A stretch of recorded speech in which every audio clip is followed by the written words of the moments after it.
Les damos la bienvenida a un programa más de Trascendente, un programa dedicado al arte, la ciencia, en la cultura y pues todo lo que nos interesa a la sociedad actual. Bienvenidos. Esta tarde tenemos una invitada muy interesante y muy gran amiga de nosotros, Mariana Cantú, hija de el maestro Gerardo Cantú. Entonces, tenemos muchas preguntas para ti, Mariana, y pues yo creo que lo que más nos interesa como público es qué es vivir con un artista. Y tú viviste con dos, porque tu mamá pues, tenía muchas cosas que contar también.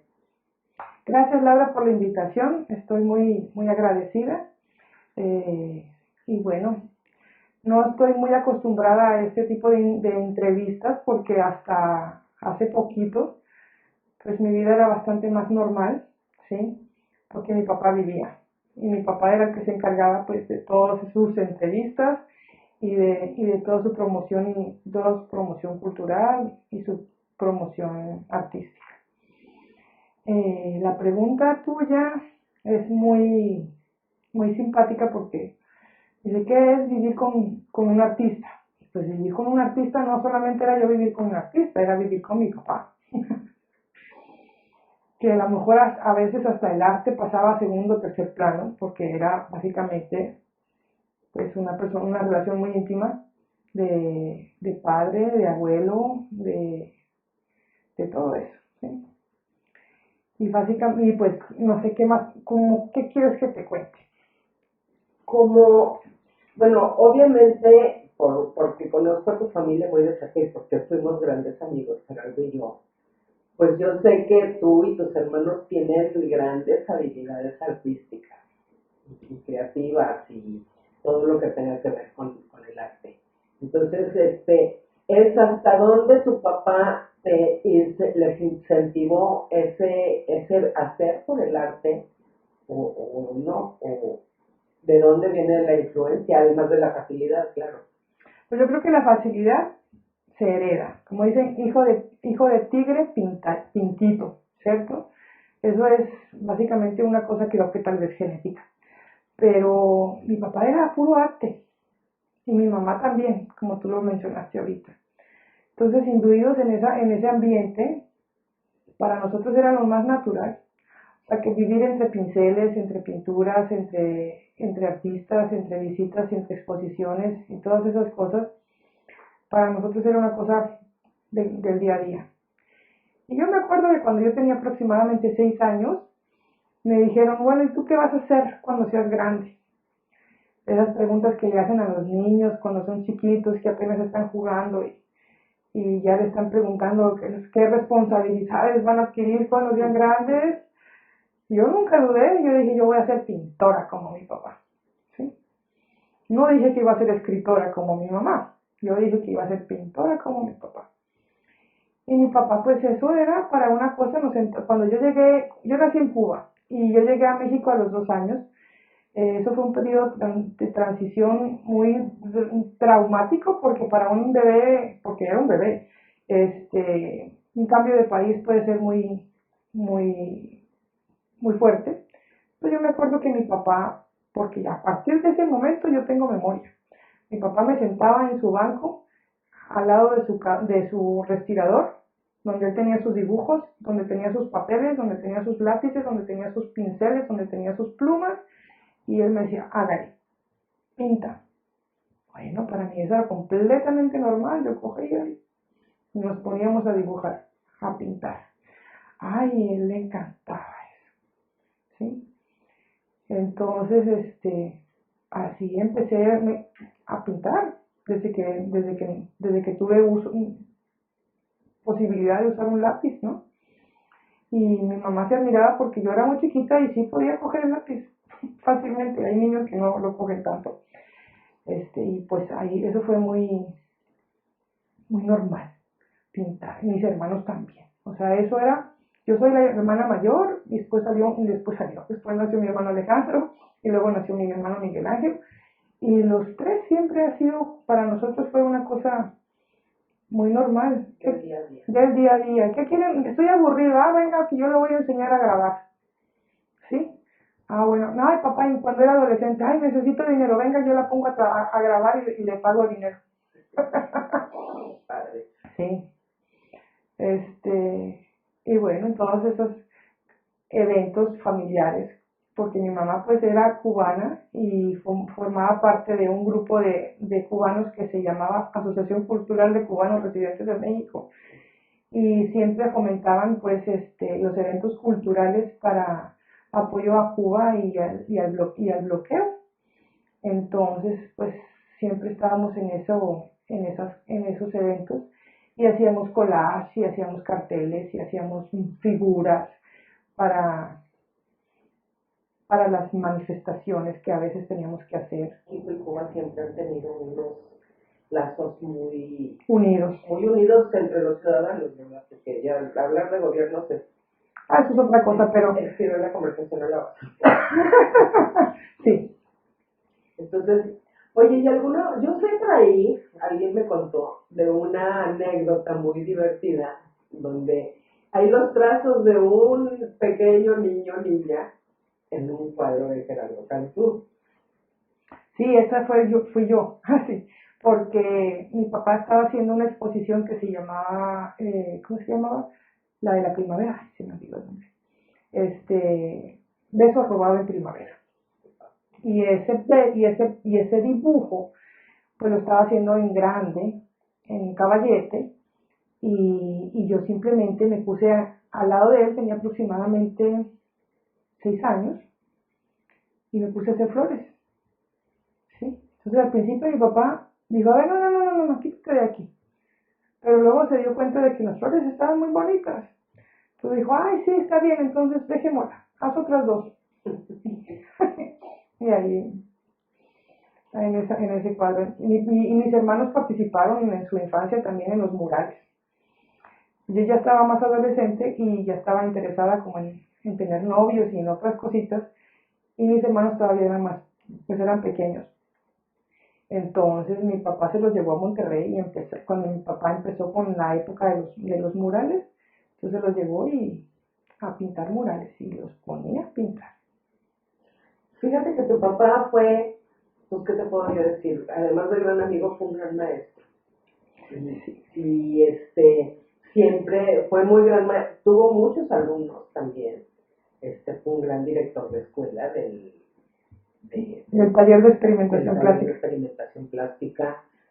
Y de a su manera fue un gran estudiante, porque no se dejó influenciar por nada ni por nadie, nunca.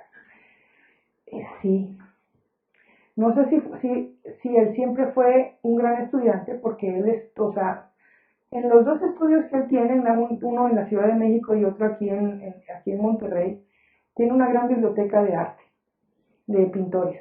Y él o sea, no había internet, no había Pinterest, no había Google, él iba a las librerías, compraba los libros y no importaba el tamaño, a veces eran unas biblias así gigantescas, de grandes fotografías, muy bonitas. Y él era mirando y mirando y mirando y mirando.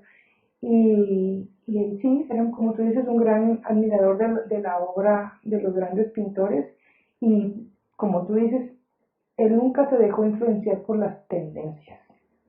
Él fue un auténtico pintor que pintaba lo que él sentía que tenía que pintar en ese momento y lo que había en su alma, pero nunca se dejó llevar por las modas. O sea, que si ahora la moda es hacer esto y los pintores hacen esto porque quieren demostrar que también pueden, eso es muy válido, aunque mi papá a veces lo peleaba un poco. Mi papá siempre se mantuvo firme y fiel a sí mismo y nunca pensó que tenía que pintar por pedido a una galería. No, no, no, no. A mí que no quiero ser representado por una galería, porque la galería me va a pedir que pinte 100 cuadros y a mí no me salen 100 cuadros porque no son buenos. O sea, sí puedo pintar 100 cuadros, pero esos 100 cuadros no van a ser buenos. O sea, él pintaba con el alma. Así es. Y le gustaba pintar en privado. Yo no sé si ustedes como hijos, pues sí tenían más acceso a sus momentos de creatividad, de plasmar. Fíjate que no. Él sí le gustaba pintar privado y eso era una cosa que era como una especie de religión. O sea, tal vez sí lo acompañamos cuando estaba pintando grabados, algunos dibujos.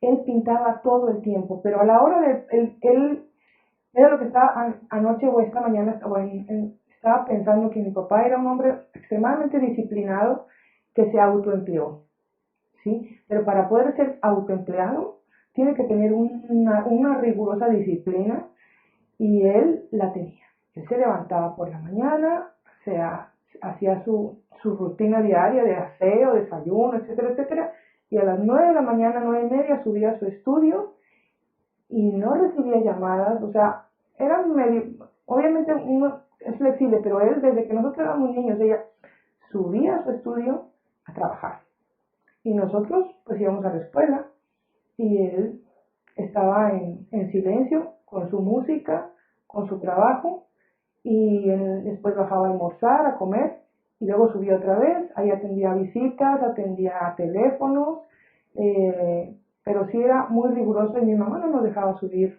a interrumpirlo. Y mi mamá tampoco subía a interrumpirlo, o sea, no, si tenía que hablar, pero él tenía su espacio silencioso de trabajo y era así.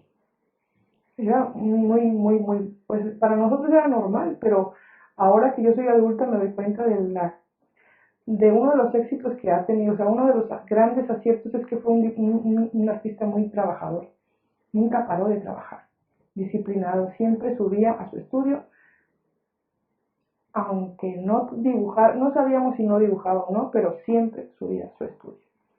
Sí, yo me acuerdo que le gustaba, pues en sus ratos de esparcimiento recibir gente en la tarde, pero tenía una hora límite. Y si se nos pasaban las visitas, decía, ¿a qué horas dicen que se van? Entonces, muy correctamente y muy divertido, pero sí, era una persona sumamente disciplinada. Y eso les platicaba a los demás artistas, ¿eh? Siempre. Sí, sí, sí, eso fue una cosa que, o sea, tenía unos amigos muy queridos, de que los quería mucho. Y desafortunadamente con unas vidas un poquito inestables o bastante inestables, con problemas de alcohol y ese tipo de cosas, grandes pintores que definitivamente desperdiciaron su talento por ese tipo de cosas. O sea, mi papá era un hombre que sabía que lo primero que quería era pintar. Y tenía sus prioridades, o sea, nosotros a veces como familia nos sentíamos celosos. Y mi mamá, y le dijo a mi mamá una vez, es que yo tengo una novia que es muy celosa, ¿sí? Es muy celosa y muy demandante. Y es el arte y la pintura. Y yo no, tienes que aprender a convivir con ella porque yo no voy a cambiarla. Y una anécdota muy simpática cuando hace como unos 15 años, vinimos, o sea, yo vivo en Colombia, mis hijos crecieron allá, mi hijo mayor, pues vinimos de vacaciones, en un momento un poquito difícil porque mi mamá tenía cáncer y sabíamos pues que ella, pues, tenía cáncer y eso es muy difícil. Entonces, y en ese momento estábamos escuchando una canción de Andreas Bocelli que se llama La Musa de la Música, no sé si la han escuchado. Y esa canción habla de la musa, del arte, de la musa. Mi hijo la escuchó y en su observación infantil me hizo un comentario. Me dijo, mamá, ¿tú sabes algo? Yo qué hijo. Si mi abuela se muere, mi abuelo no se muere. Pero si la musa de la pintura se muere, mi abuelo sí se muere. O sea, ahí distinguió perfectamente cuál era el espíritu que habitaba mi papá. Sí, eso era algo que él tenía Sí, ahí. fíjate que además de las grandes obras que hacía, de su disciplina y todo, luchó incansablemente por el arte y la cultura, pero incansablemente y contra viento y marea.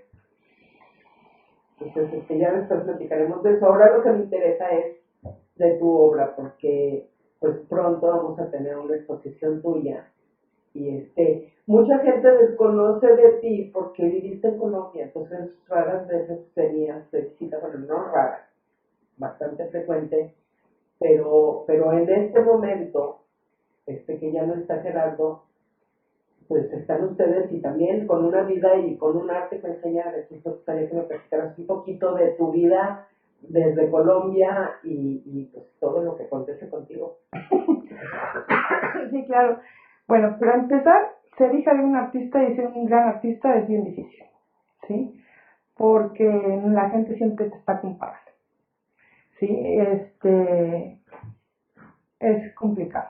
También de un artista tan bueno, de un maestro con el oficio tan perfeccionista. Y eso es una verdad absoluta, ¿sí? También los avatares de la vida me llevaron por varios diferentes puestos, pero yo nunca, yo estudié diseño gráfico, en fin, yo puedo decir que soy una mujer multidisciplinaria, más que una artista multidisciplinaria porque he hecho de todo, ¿sí? Este, y una de las cosas que principalmente he hecho es, y es importante decirlo, me he dedicado a la maternidad como mamá 100%. Y es súper importante porque a veces nosotros las mamás somos, la maternidad nos la ponen como en segundo plano, cuando es una cosa que es extremadamente importante y primordial.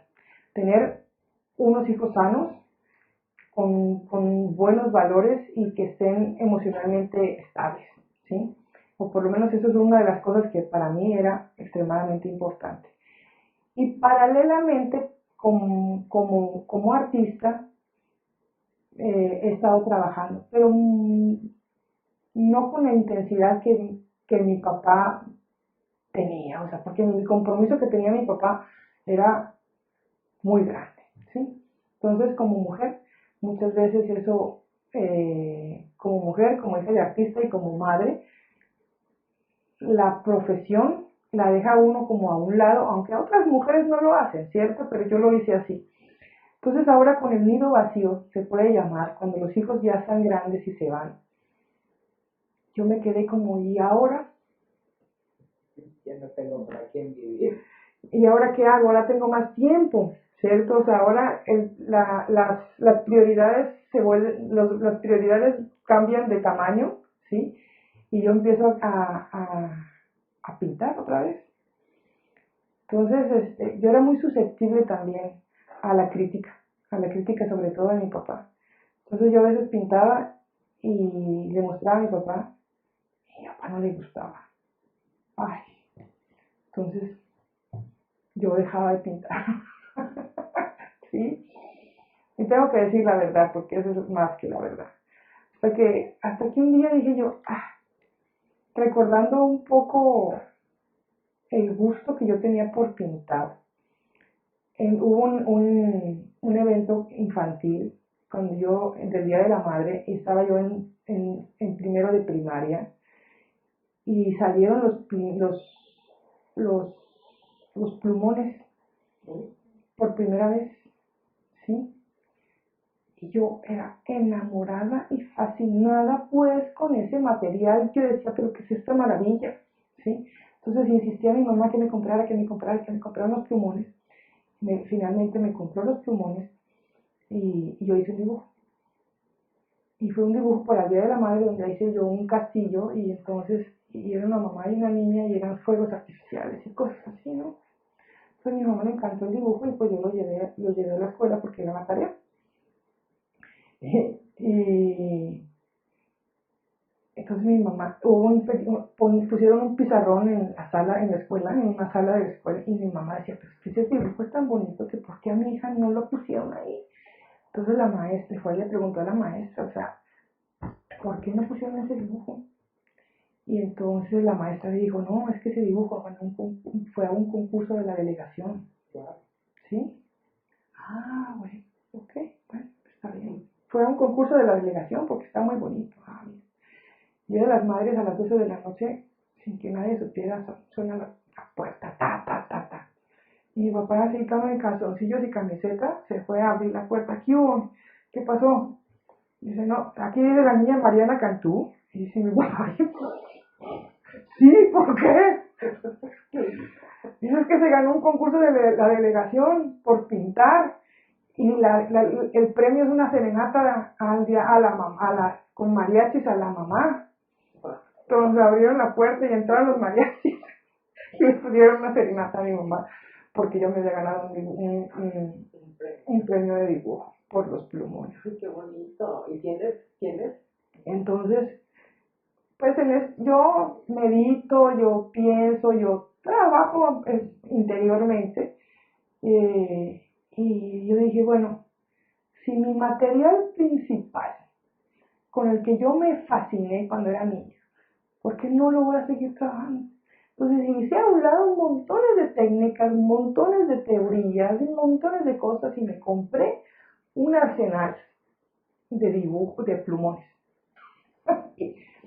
Y empecé a pintar con plumones como a mí me gustaba. Porque es difícil. Y empecé a mezclar técnicas y como que hace unos 3 años me solté y a trabajar y a tener una gran producción. Entonces fue algo así como coyuntural, momentáneo, no sé qué. Dije yo, bueno, pues ya, o sea, dije yo no voy a tener, si yo pinto, pinto distinto. Yo no, o sea, yo soy hija de Gerardo, yo soy hija de mi papá es un gran pintor. Yo tengo ese espíritu, yo tengo esa energía, pero no necesariamente tengo que pintar como él, porque tengo que pintar como él, ¿sí? Entonces voy a hacer lo que siempre me ha gustado hacer, trabajar con el material que me ha gustado hacer y lo voy a hacer. Y esa es más o menos mi historia con respecto al arte. Sí, fíjate, yo sí en algún momento de mi vida trabajé en los plumones y es difícil, es muy difícil, pero pues, se tiene que tener dominio y por supuesto que lo debes de tener. No, y lo más simpático fue que ahora como quien dice, renuncié al que dirán, sí, o sea, empecé a trabajar y traje mi maleta con mis materiales y mi papá, por primera vez, volteó y dijo, solamente necesitas 2 o 3 consejos míos, pero poquititos. Y yo me quedé así como, ¿de verdad? Sí, ya. Ahora sí que ya me gradué. O sea, porque era la aceptación de él mi verdadera, o sea, yo puedo, o sea, la transmisión artística viene desde nacimiento, pero yo vivía con el maestro más riguroso, ¿sí? El más amoroso, pero el más riguroso. O sea, él era muy especial. No, no sirve, no. Y yo, ay, no me digas, ay, no sirve. Y pues claro que sí sirve, no. Hay cosas que son maravillosas. Entonces, un día en Colombia hice un cuadro y era un árbol, ¿no? Que está ahí colgado en mi casa. Y él fue a visitarme, ¿no? Y empezó a mirar las cosas que yo estaba pintando y agarra y un día me dice, a veces me gana. Y yo, uy, gracias, papi. con eso ya medio me gradué. Y ahora que vine con este otro trabajo, me dijo, ya no tengo que decirte nada. Un poquito más, una lucecita aquí, una lucecita allá. Pero son pequeñas cosas, ya lo hiciste. Con ese maestro, bucha, 55 años. No, hombre, deja tú el gran maestro y pues Gerardo era una persona muy amorosa, o sea, él tenía el corazón para todo el mundo. Es No, envidiable la posición de ustedes, francamente. soy la mujer más afortunada. Mi mamá y mi papá eran maravillosos. Mi papá era un gran hombre. Yo lo comparo con un gran árbol. De esos árboles que son grandes, con un tronco fuerte, con grandes raíces y muchas ramas. Ella en Colombia, yo era amante de los árboles. En Colombia, que es tropical, hay unos árboles que se llaman samanes, que son son ancestros, o sea, son centenarios, ¿sí? Son grandes de tronco y tienen unas grandes ramas que abarcan. Mi papá era como un samán, porque llegaba uno, se sentaba bajo su sombra y ahí no le hacía falta nada, o sea, ahí estaba la nutrición. O sea, mi papá decía, no te preocupes que las calabazas se acomodan en el camino, porque yo a veces llegaba con problemas y angustias y cosas. Mi papá en su gran sabiduría y en su gran tranquilidad me inundaba de eso y de confianza. Y pues con esa confianza, pues, ¿quién no va a seguir adelante? Fíjate, te voy a hacer un gran regalo aquí entre nosotros, porque pues yo conviví mucho con Gerardo. De ley nos veíamos todos los domingos que iba allá al corredor del arte y tenía que llegar a mi casa. Pero siempre iba a buscar algo para su hija Mariana. Y siempre llevaba algo para su hija Mariana. Entonces, quiere decir que siempre estaba en su pensamiento. No, sí, él y yo teníamos una gran relación, éramos enamorados uno del otro. Y yo creo que ustedes tres fueron gran parte de su inspiración, además de tu mamá, por supuesto, pero ustedes tres siempre fueron el eje de su inspiración y de sus luchas y de querer dejar lo mejor, sobre todo para ustedes. Entonces, muchas gracias. Y pues ya para terminar, Mariana, es que tu pintura es indescriptible, pero es fabulosa. Muchas gracias. Describirla con palabras, yo creo que es mejor invitar a nuestro público que estén al pendiente, porque sí, va a haber una gran exposición tuya y pues no quiero adelantar nada porque describir algo tan grande con palabras pues es un poquito difícil. Pues muchísimas gracias, Laura, por la invitación, por la oportunidad de una exposición y por también la oportunidad de contar mi vida como hija de Gerardo. Muchas gracias. No, al contrario, muchas gracias a ti. Y pues este es un espacio abierto para todos los artistas, por supuesto. Y pues en esta ocasión estuvieron con ustedes Mariana Cantú, hija del maestro Gerardo Cantú, y su servidora Laura Martínez. Muchas gracias. Hasta luego.